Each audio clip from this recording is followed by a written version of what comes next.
রাস্তায় দাঁড়িয়ে ভিক্ষা করেছিলেন পল্লবী। সঙ্গে ছিলেন দাদা প্রসেনজিৎ, আর তাদের ভিক্ষা করতে পাঠিয়েছিলেন তাদেরই মা। কিন্তু কেন কেন দুই ছেলে মেয়েকে ভিক্ষা করতে পাঠিয়েছিলেন বিশ্বজিৎ পত্নী?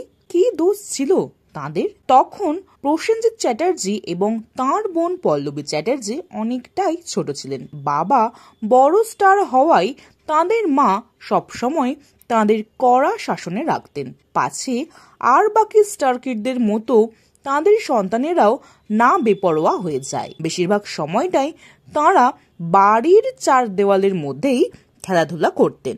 তাদের ছোটবেলায় বাড়ির এলাকায় একজন বেকারির জিনিসপত্র বিক্রি করতে আসতেন। তাদের মা মাঝে মধ্যে তার থেকে বিভিন্ন খাবারও কিনতেন। একদিন তাদের মা বাড়িতে না থাকায় ওই বেকারিওয়ালা এলে তার কাছ থেকে বাকিতেই দুই ভাই বোন মিলে ক্রিম রোল খেয়েছিলেন।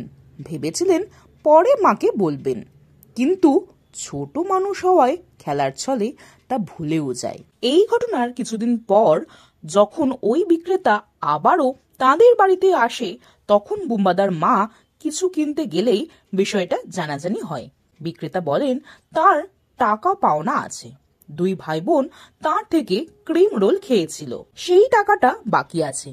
এমন কথা শুনে বুম্বাদার মা প্রথমে চমকে যান। তিনি ভাবতে থাকেন কড়া শাসনে রাখা তার ছেলে মেয়েরা যারা কিনা এক গ্লাস জল কারোর কাছে চায় না, সেখানে এই বেকারিওয়ালাকে টাকা না দিয়ে খাবার খেয়েছে।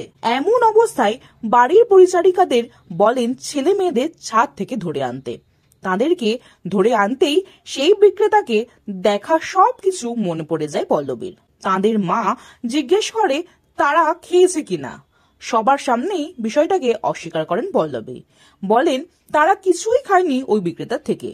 কিন্তু এরপর প্রসেনজিৎকে জিজ্ঞেস করতেই তিনি কান্নাকাটি শুরু করেন, আর তাদের মা তখনই সবটা বুঝে যান। এরপর তাদের পুরনো পোশাক পরিয়ে ভিক্ষা করে ওই বিক্রেতার টাকা মিটিয়ে দিতে বলেন।